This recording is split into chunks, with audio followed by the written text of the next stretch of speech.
Yo, what's the deal? You got along with the 6 Poet here to do a video response to the 4 Degrees of Black on When Is Enough Enough.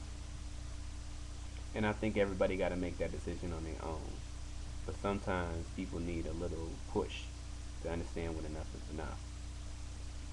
Maybe not a push from an external source, maybe something internal.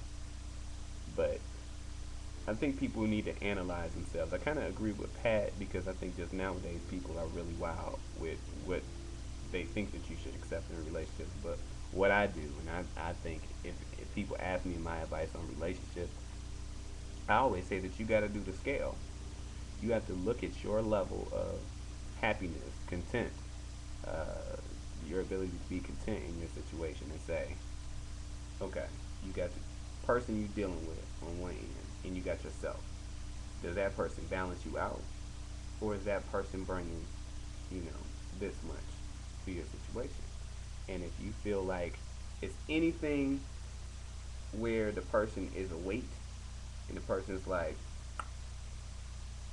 then they're not bringing enough to your situation. You're not content. Then it's time to move on. The person is verbally, physically abusing you, or you just feel like that person is not helping you grow. You need to analyze your situation.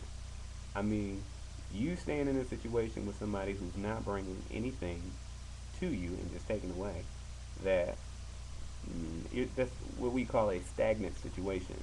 And though you may think, oh, it's my situation, only I have to deal with it, eventually your situation is going to end. And with a lot of these individuals out here just thinking like, reflecting upon themselves, is they're thinking that this is healthy, this is normal.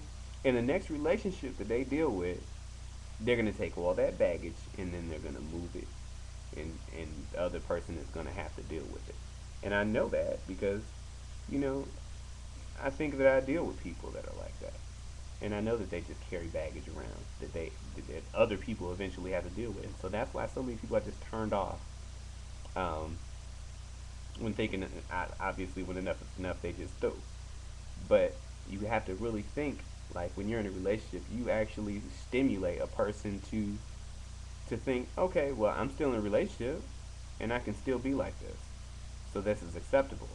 So if they deal with enough people with that mentality, then that becomes the norm.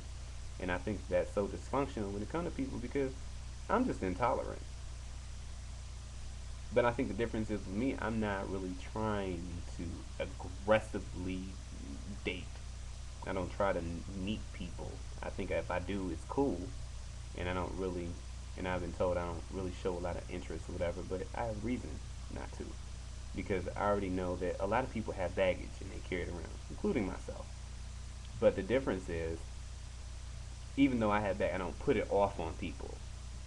I if it's something that a person can handle, then they can handle it. But I don't think it's right for other people to put their baggage off on other people.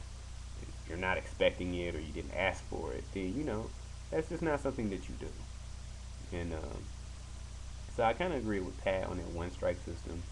If you just fuck up really bad and you make my scale just flatline, you know what I mean? Like, as far as what you bring to the table, nah, I'm just not fucking with it. And so I understand where you're coming from. And I think a lot of other people expect you to deal with a lot of bullshit.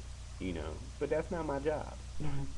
My job is to just be there for the person, and then the person be there for me. And I don't think I signed on for anything else. Unless that's acceptable to me. But all that extra baggage and shit, if it ain't working, then that's just the end of that. But that's my take on it. Along with the 16 poet, and I'm out.